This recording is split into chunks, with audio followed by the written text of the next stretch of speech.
Oi, gente, eu sou a Blenda. Oi, eu sou o Fabrício.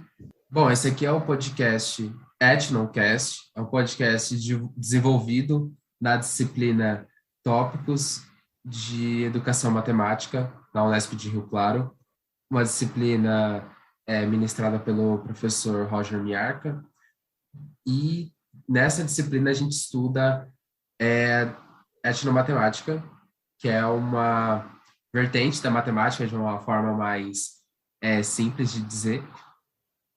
E esse podcast ele tem o intuito justamente de abordar temas dentro da etnomatemática. Então, nos primeiros episódios já foram abordados 2 temas, e nesse episódio a gente vai tratar de africanidades. Então, a gente vai falar aqui da etnomatemática e africanidades. E para ajudar a gente com esse tema, a gente trouxe o Vanísio, e ele vai ajudar a gente aqui a responder algumas perguntas e falar um pouco sobre esse assunto. E agora a gente quer saber um pouquinho mais sobre você, Vanísio. Qual que é a sua formação, como foi a sua jornada, como que você chegou a estudar esse assunto? Conta aí pra gente. Bom, boa noite, né? Meu nome é Vanísio. Eu costumo me apresentar por aí como um homem negro que escolheu a educação como forma de ganhar a vida e de participar da sociedade em que vive, né? E dentro da educação, né, encontrei uma área de afinidade que é a matemática e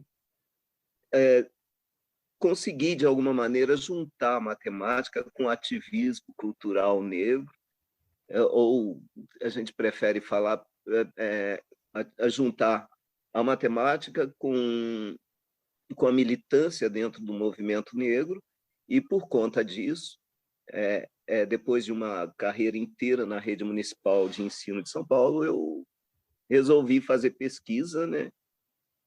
E é óbvio que 2 temas de vida era a cultura negra e a matemática, então eu fui achar um campo de pesquisa que possibilitasse juntar essas 2 áreas. E foi quando apareceu a etnomatemática, né? E, fiz pesquisa, eu tenho mestrado, tenho um doutorado pela Universidade de São Paulo, tive uma carreira breve na Universidade Federal do Mato Grosso, porque aí depois de um certo tempo eu tive, né, por questões familiares, eu tive que me aposentar. Mas eu mantive aí um vínculo muito intenso com a rede de pesquisadores em etnomatemática. Isso significa que, de alguma maneira, eu venho produzindo conhecimento sobre essa questão, né, mesmo depois de aposentado. E é isso.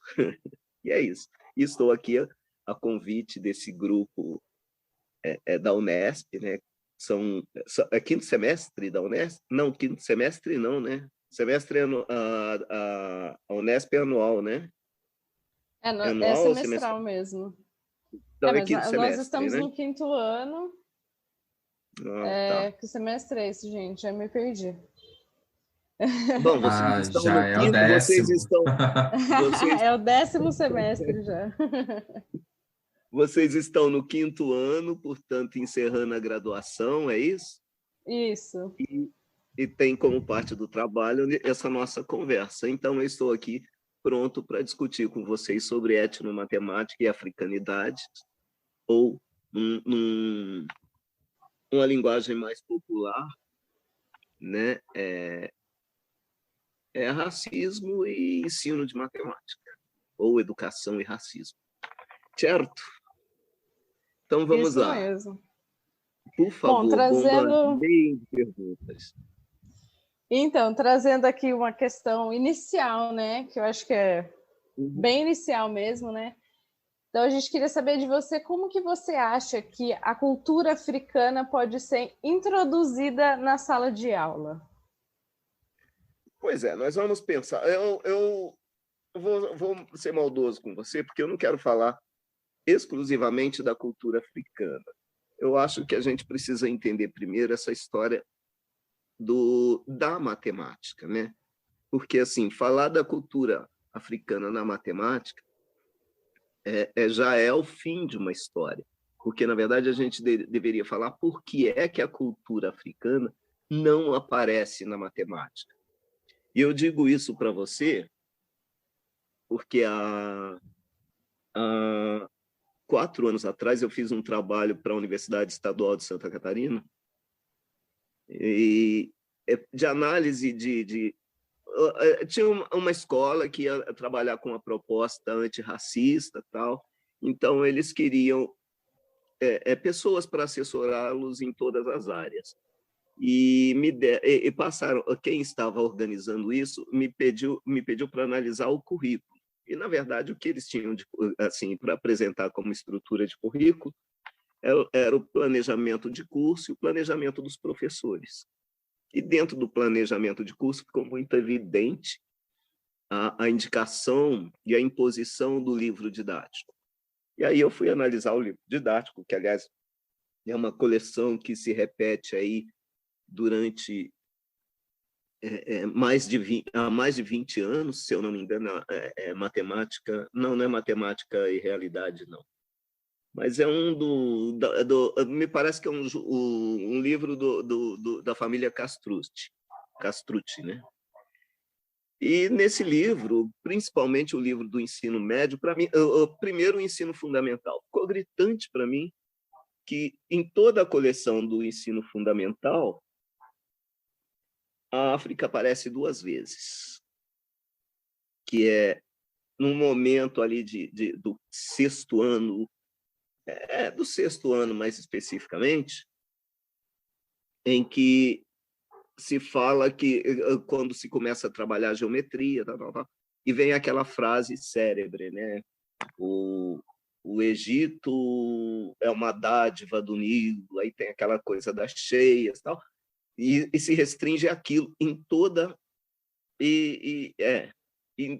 alguma coisa das pirâmides lá nos livros do 9º ano. Então tudo que aparece de África está nesse contexto aí. São 2 momentos de uma coleção de 4 anos ou de 4 livros, se você preferir. E a coleção do ensino médio, uma coisa que me chamou muita atenção é que na folha que antecedia cada tópico novo tinha uma personalidade da matemática, ou mais especificamente alguém que ficou como criador ou o pensador daquele conteúdo, né? E aí você vê que eles são todos brancos, europeus, a maioria deles alemães, principalmente alemães. E principalmente todos, né, envolvidos de forma direta ou indireta com o movimento da reforma protestante.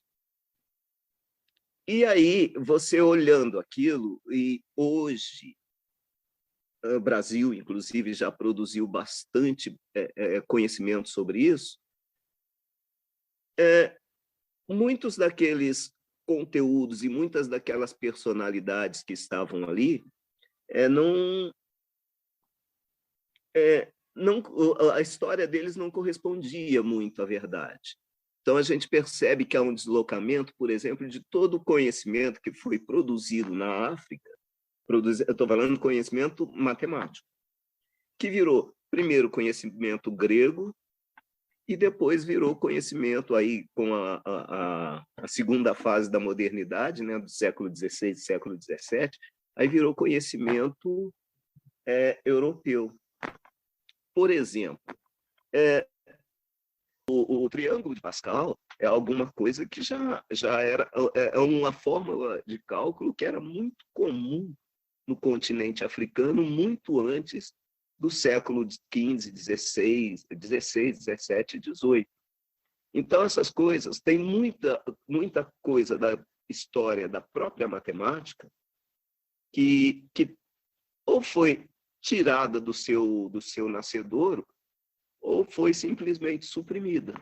Aí você pergunta, por que é que você tira tudo o que acontece, todo o currículo de matemática você tira tudo que foi produzido no continente africano.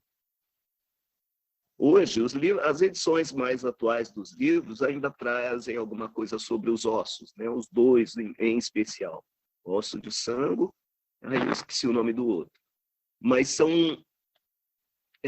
produto de muito engajamento, de muito ativismo de pesquisadores negros que se debruçaram sobre a história para tentar desconstruir, né, essa verdade construída há séculos.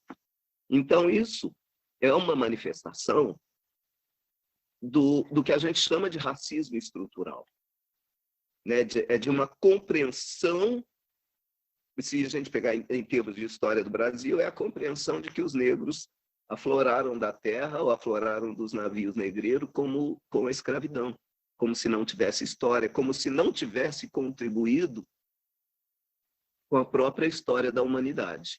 Aliás, ainda hoje é uma tentativa muito grande, porque se dá um grande destaque para o Egito, ao mesmo tempo que se descola o Egito da África, né? Então, é como se o Egito fosse um mundo à parte do continente africano.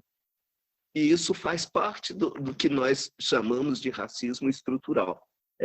Os estudos sobre racismo estrutural estão muito avançados no Brasil, mas faz parte de um pensamento eurocentrado. E é isso. É isso. Realmente, tudo isso que você falou, muita coisa, a gente pesquisou bastante coisa, né, quando a gente estava se preparando para isso tudo, né, e a gente viu como muitas coisas que a gente aprende, como a matemática que a gente aprende hoje, né, vamos falar da matemática europeizada, assim, né, se descobriu na África muito antes, né? Muito se tinha antes lá, e aí alguém viu, e aí né, aquela questão da colonização, de que muita gente acha que a África é um país, de como, né, deixado de segundo plano a história da África, né? Como se, igual você falou, como se tivesse começado depois que trouxeram os escravos para cá, falando de Brasil, né?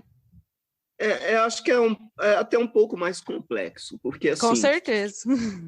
Nós temos duas referências de localização global, né, que são os paralelos e os meridianos. Os paralelos têm como referência o Equador e não tem muito como deslocar, porque o Equador é o Equador, ele tem uma relação com o Sol que o diferencia de qualquer outra região do planeta. Mas a pergunta é, por que o marco zero dos meridianos é o meridiano de Greenwich, na Inglaterra, que passa por cima da Inglaterra? Ele poderia estar em qualquer outra posição, qualquer outro meridiano poderia ser o marco inicial. Mas quando você faz isso, você coloca a Inglaterra no centro do mundo. E essa Inglaterra que nós estamos falando da segunda fase da modernidade, que é onde a ciência moderna mais se desenvolveu. A verdade não é a Inglaterra, né? A Inglaterra foi onde culminou tudo isso, que é toda aquela região ali em volta do Mediterrâneo, né, e na Península Ibérica. Não é mesmo?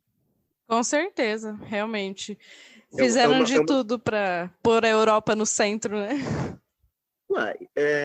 Eu não sei, vocês são mais jovens, mas assim, há 10, 15 anos atrás, os trens de subúrbio no Brasil, eles tinham a linha, o movimento não, a trajetória invertida, né, como funciona as mãos e contramão na Inglaterra. E é uma coisa que sempre foi muito estranho para a gente lidar com isso. Por quê? Porque enquanto você mantém o padrão deles, ou você mantém o seu padrão, você mantém um vínculo que a gente chama de colonialidade. Olha, até bem pouco tempo não, acho que ainda hoje a construção civil trabalha muito com polegadas. E polegadas, a gente já superou esse processo há muito tempo, mas ainda hoje polegadas é um padrão, né, que está muito presente na construção civil. Por quê? Porque a nossa construção civil, ela tem essa herança aí desse pensamento europeu, né? E aí tá é um pensamento até mais sério, porque ele vem com as escolas politécnicas, né? Com a história do pensamento positivista, que é quase uma formalização, né? É uma proposta do Estado se organizar matematicamente, tendo como centro desse processo de organização, tendo como modelo, tendo como referência a Europa. Então, olha, nós usamos a maior parte do uso de frações no Brasil, ainda hoje está vinculado à construção civil. E aí nós usamos frações, nós usamos polegadas, sendo que nós temos um sistema, que é o sistema internacional, e que foi motivo de revolta no Brasil, inclusive, porque foi imposto. E mesmo assim, olha só, a gente ficou entre uma imposição e outra. Ou seja, nós negamos as nossas referências.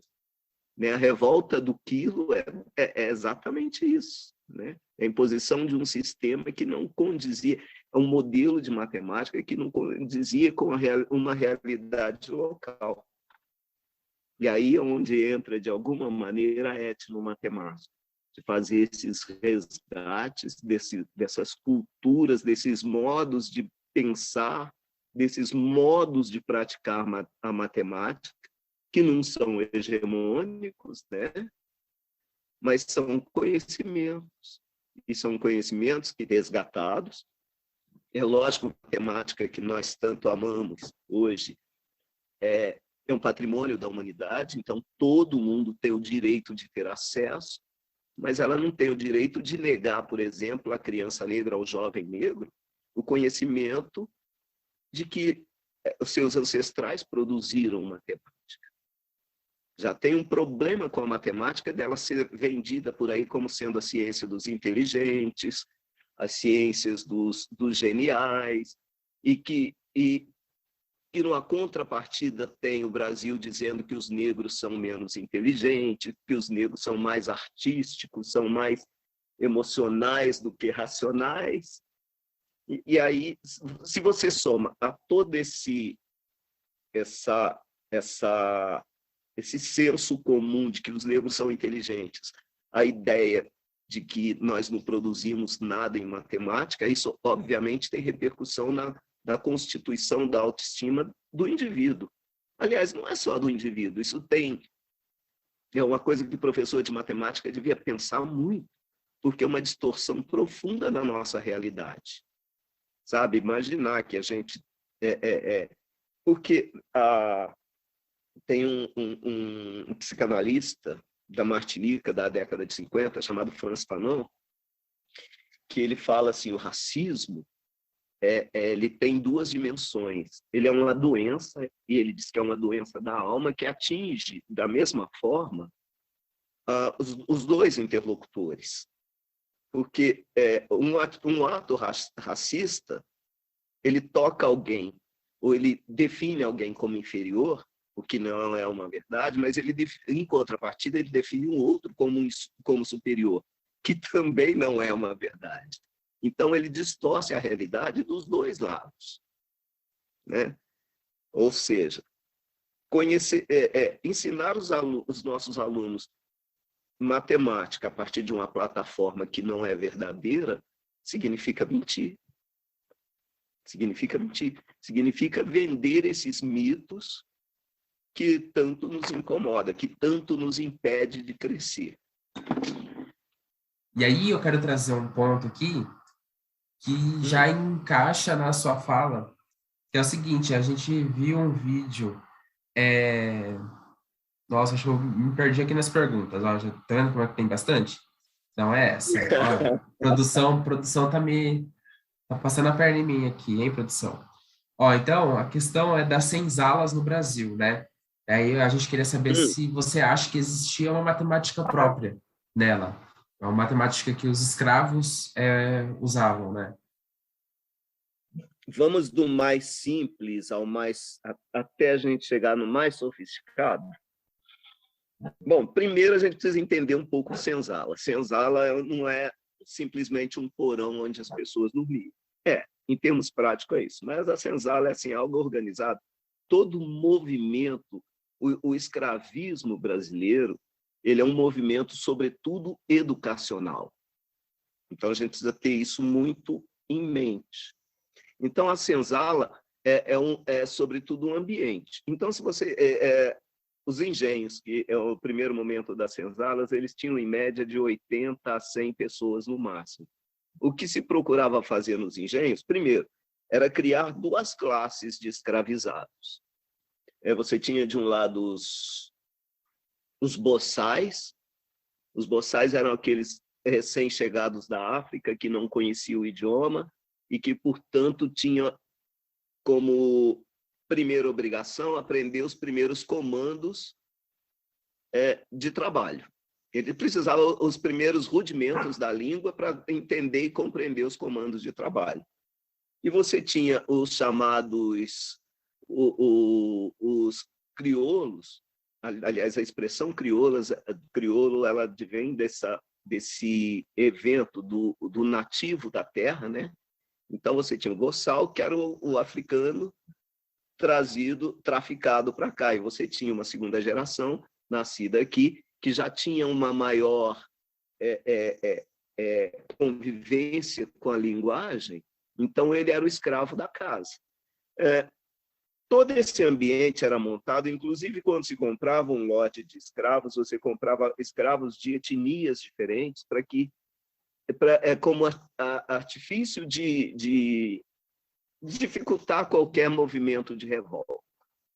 Só que você coloca na senzala 100 pessoas, primeiro, para acomodar 100 pessoas num porão daquele, você já precisa de uma certa articulação aí, uma certa forma de criar categorias. Eu não sei exatamente como funciona, acho que isso é uma coisa mais para os historiadores, mas eu imagino que as pessoas tinham algum tipo de individualidade ali,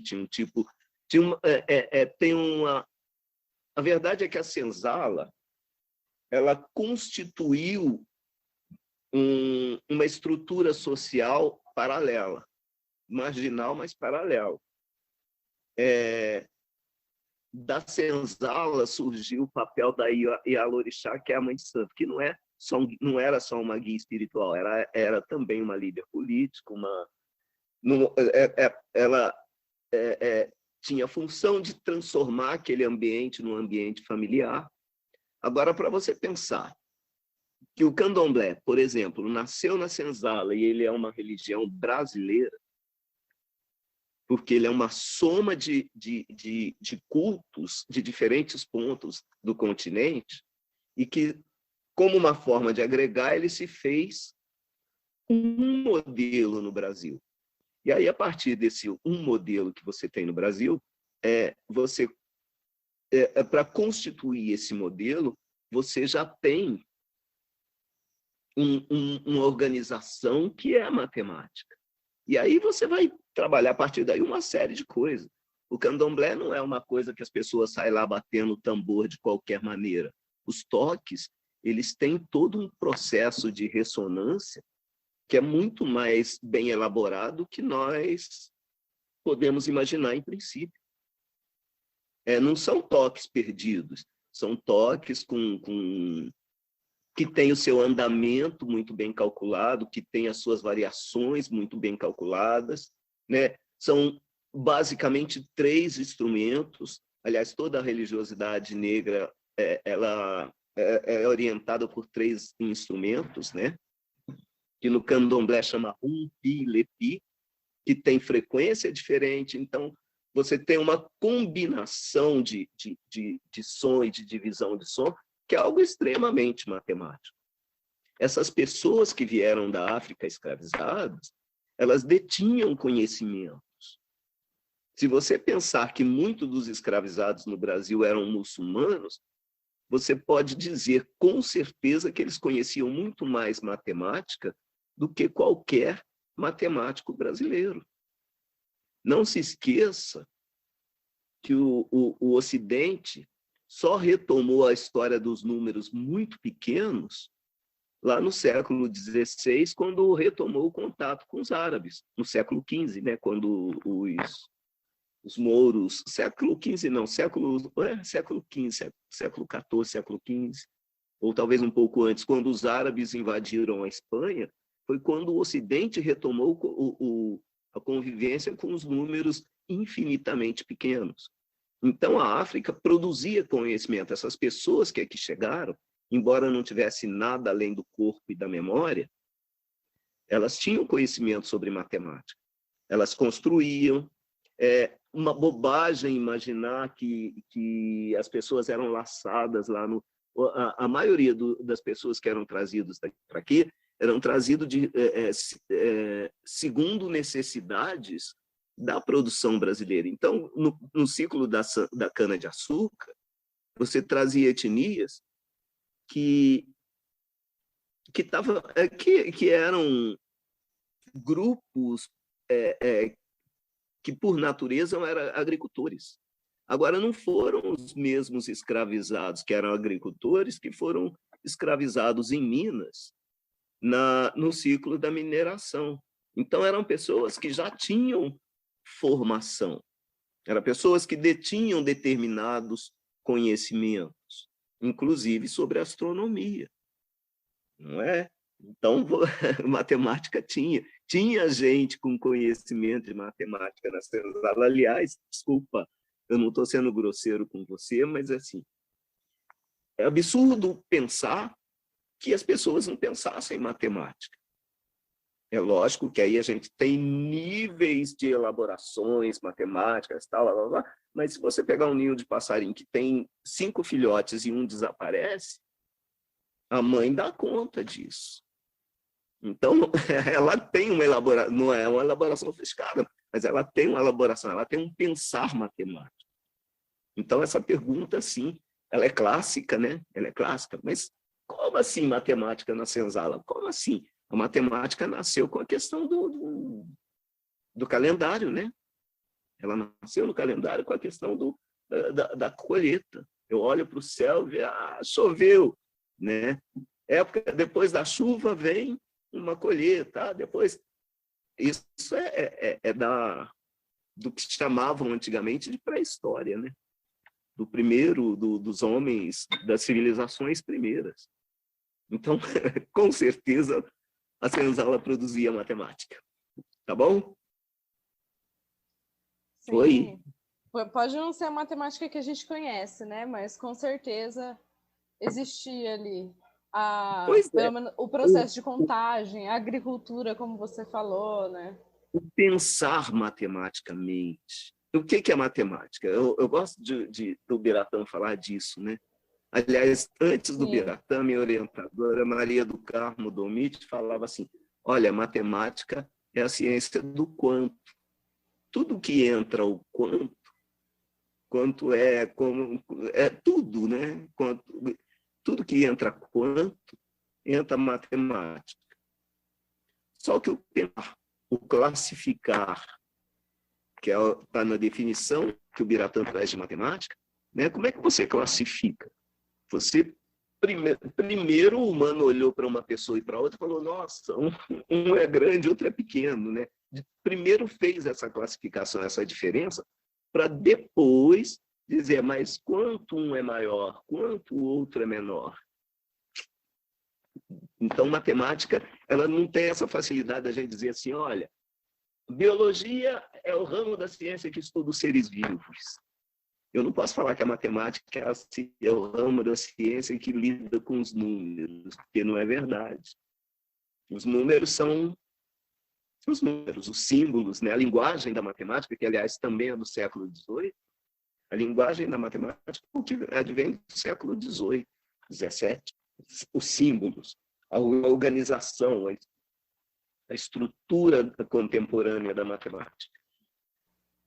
Cadê o menino? Então... Eu tenho a impressão de que ele ficou sem graça por causa da resposta da senzala. Não, né? Não! nem um pouco sem graça, não. Você falou de ter sido uma grosseria, não foi grosseria em nenhum momento, né? Porque além de trazer algumas coisas que podem ter ficado turvas em algum momento para a gente, alguma explicação, para quem está ouvindo a gente também, que não tem ideia do que é as coisas, e que essa questão da cultura africana ou outras culturas no mundo, no geral, que foram, por ser tratadas como minoria em um certo momento da história, elas foram apagadas, né? Que é uma coisa que você chegou a comentar em algum, acho que foi algum vídeo que a gente assistiu, você deve ter comentado alguma coisa sobre apagamento, né? E aí essa questão do apagamento também, né?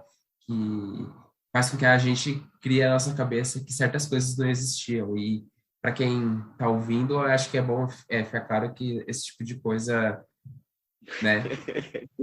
Pois é, eu fiquei com medo de que você ficasse incomodado, porque a ideia era essa.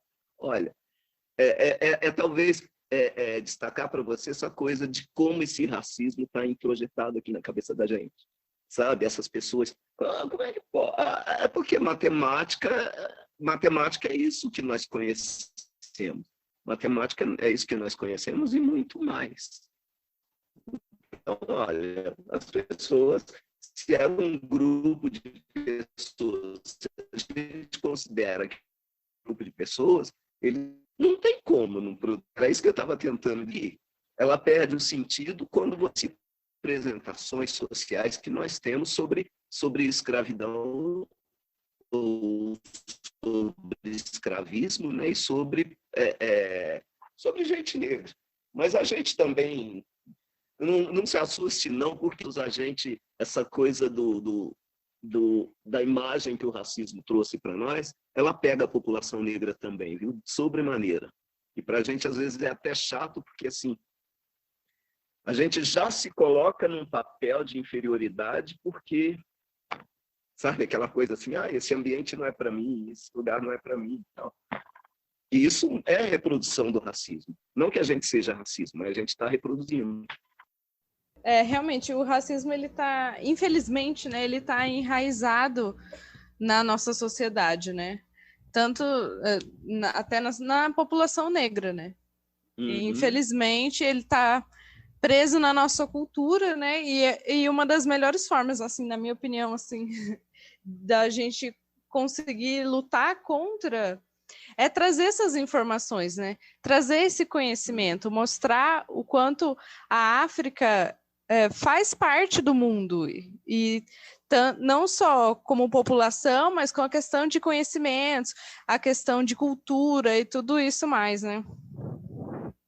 Pois é, aí tem mais ainda, porque além da África produzir cultura, esses africanos que vieram para o Brasil e seus descendentes chegaram aqui, produziram uma cultura que não é uma cultura africana, é uma cultura de raiz, de base africana, mas é uma cultura genuinamente brasileira.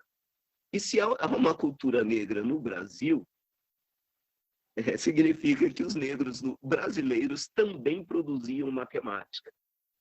Então, por isso, né, a gente tem a matemática africana e uma matemática que seria afro-brasileira, né?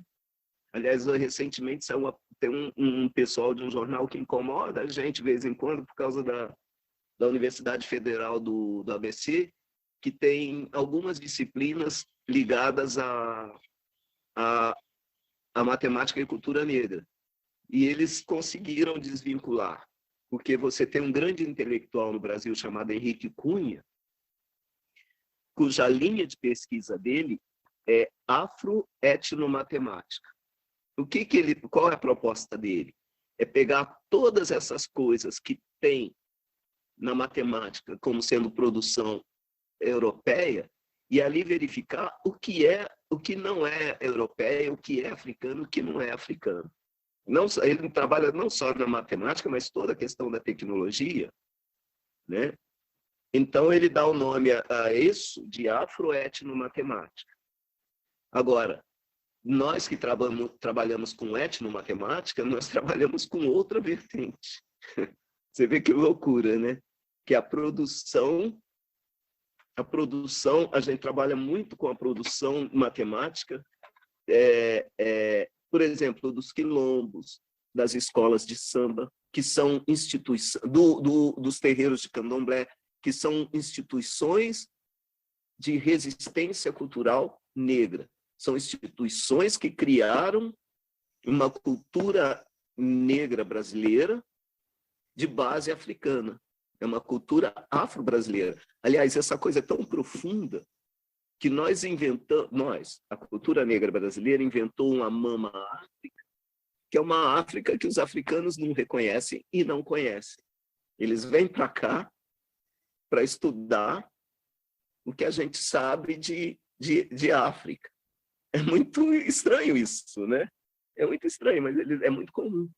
Porque, assim, a escola de samba não é uma invenção da população negra, mas ela foi incorporada, e desde o momento que ela foi incorporada, ela tem na verdade, ela foi sincretizada, juntou-se elementos do que vinha do carnaval, dos cordões europeus, com alguns rituais africanos. E eu estou falando da escola de samba porque eu tenho a impressão de que vocês assistiram um vídeo e que eu devo ter falado disso no vídeo. Eu gosto muito. Esse problema do trem e do túnel, para mim, ele é encantador, porque a escola de samba, assim, o problema do trem ele é muito difícil, ele era muito difícil na época aí dos antigos vestibulares, porque as pessoas não conseguiam entender como é que essa coisa de medir a distância que o trem andou. E a escola de samba facilita essa explicação, porque esse problema falava de um trem de tamanho tal que entrava no túnel de tamanho tal, no momento tal, e terminava de sair, né? E aí queria saber a distância, ou a distância que ele percorreu, ou o tempo, tal. O problema é que as pessoas sistematicamente leem esse problema e vê o trem entrando, ou seja, vê a locomotiva entrando e vê a locomotiva saindo. E aí você perdeu todo o cálculo, porque não é o momento que a locomotiva entra e o momento que o último vagão sai. Que é exatamente aquilo que acontece na escola de samba, que o cara fala, alô, escola, blá, blá, blá. A avenida é sua, aí começa a contar. Mas só para de contar, não é na hora que a escola começa a sair da avenida, é a hora que o último componente sai da avenida. Então, seria uma forma muito mais realística, vamos dizer assim, muito mais próxima das pessoas, do que o problema do trem. É o mesmo problema que tem a mesma conotação, o mesmo sentido, só que você tira o cenário e ele torna muito mais fácil para as pessoas compreenderem. Você vê? Então, isso é uma reelaboração de um conhecimento que vem de África. Né? O candomblé é uma reelaboração, é uma cultura, é uma religião negra brasileira, que juntou o pessoal que lá no Vale do Rio Oxum cultuava uma divindade chamava Oxum, o pessoal do Vale do Vale de Ogum, e chegou aqui, você tinha todas essas pessoas e você precisava desse elemento de transcendência, de religiosidade, que ali dentro da favela precisava contemplar todo mundo. E aí, eu espero, com isso, conseguir definir para vocês o conceito de africanidade. Que assim, olha, você vem, pega a divindade de um, pega a divindade de outro, mas não foi uma coisa perdida. Porque o professor Kabengele Munanga, ele define a africanidade a partir de... Então, ele fala assim, a África é um continente diverso. Ao contrário do que nós imaginamos dos 50 países, você reconstruir a África pelos africanos, você vai ver que você tem milhares de etnias, milhares de culturas diferentes, milhares de povos diferentes. Mas há algo, eu não vou falar que é estruturante, porque o pensamento estruturalista me incomoda, mas há algo que é semelhante em todas essas culturas e que dá essa cara de africano. Se você ouvir uma música de raiz africana em qualquer lugar do mundo, você consegue ter essa percepção de que é algo de origem africana.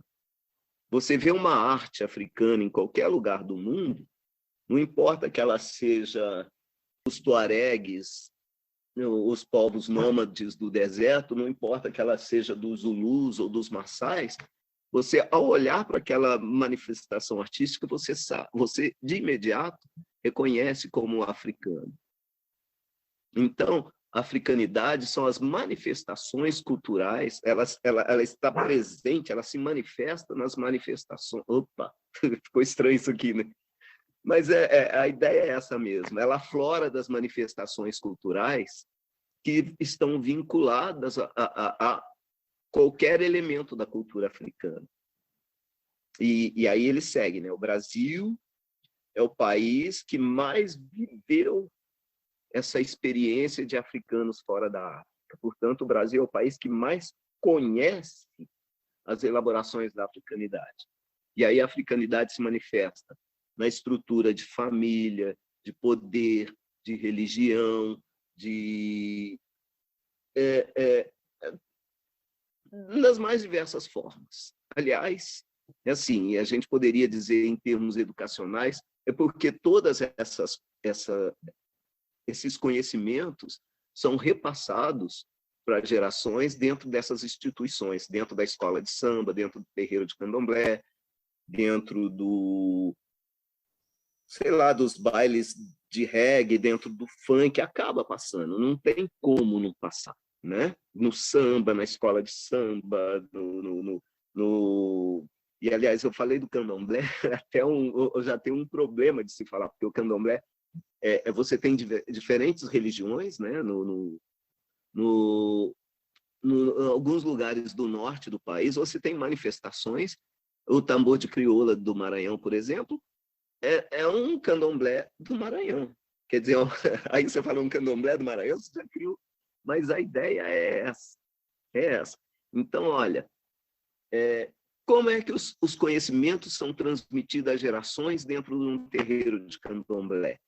É muito parecido com as comunidades, com as sociedades originárias do Brasil, que é uma coisa de o corpo está muito presente,